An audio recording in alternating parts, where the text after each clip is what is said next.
السلام عليكم ورحمة الله وبركاته. حبايبي الحلوين، عاملين ايه؟ وحشيني من قناتي بي تي.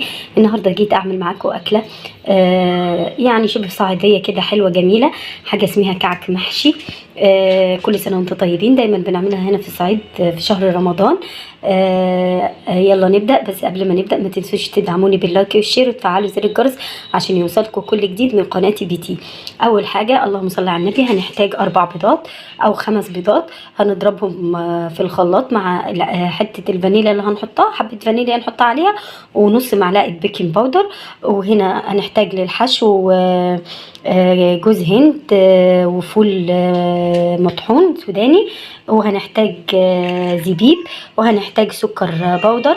وطبعا نعجن العجينه بتاعه البيض بالدقيق اكيد يعني.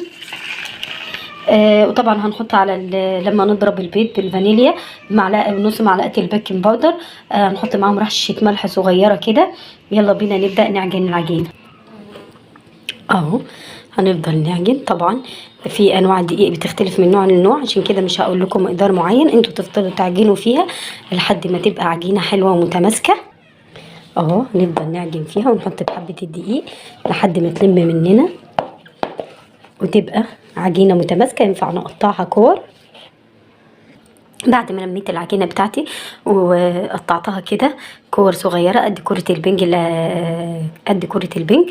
بعد كده هنسيبها ترتاح 5 دقايق، وانا سبتها بالفعل ارتاحت 5 دقايق. وبعد كده هنبدا افرد الكوره. احط شويه دقيق كده على السطح بتاع الرخامه، واحط الفطيره كده كوره وابدا افردها. اهو هنفضل نفرد بيها فيها كده بالنشابه. اهو هنفضل نفرد فيها كده بالنشابه لحد ما تبقى فطيره رقيقه كده، السمك بتاعها خفيف قوي. وبعد ما بقت عندي فطيره بالشكل ده، هجيب اول حاجه شويه سكر بودر وارشهم على الفطيره بالشكل ده.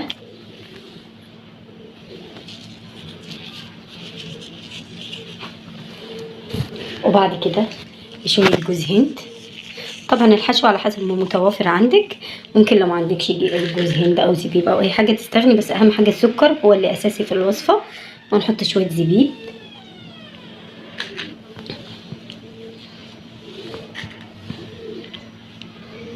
وهنحط شويه فول سوداني،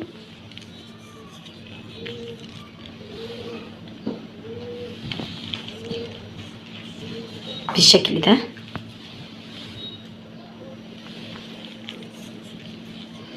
وبعد كده هجيب النشابه بتاعتي اللي انا بلف بيها بفرد بيها، واجيبها على اول كده الفطيره، وارفع العجينه عليها بالشكل ده، وافضل الف بيها بالشكل ده كده كده بالشكل ده. وبعد ما لفتها اسحب النشابه كده من على الجنب، وبعد كده الفها زي الكعكه. شايفين الحته دي هنطلع بيها لفوق كده اهو. هنحط حته، نبقى مجهزين شويه ميه عندنا صغيرين كده، احطهم كده عشان حته العجينه دي تلزق بالشكل ده.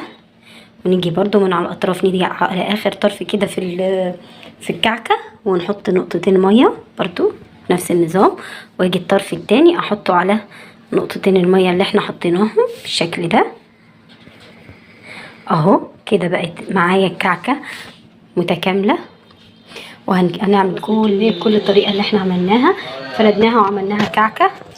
بعد كده هنجيب طاسه وهنحط فيها سمنه، لازم تقلب سمنه او زبده، ما ينفعش الزيت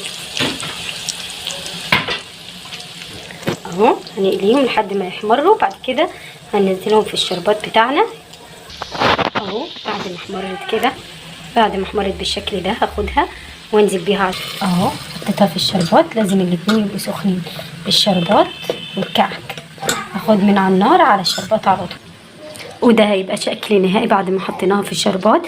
يا رب تعجبكم وتبقى وصفه جميله وتقولوا ان عمايلي حلوه كده. يا رب يخليكم. متنسوش تدعموني باللايك والشير وتفعلوا زر الجرس عشان يوصلكم كل جديد من قناتي بي تي. والسلام عليكم ورحمه الله وبركاته.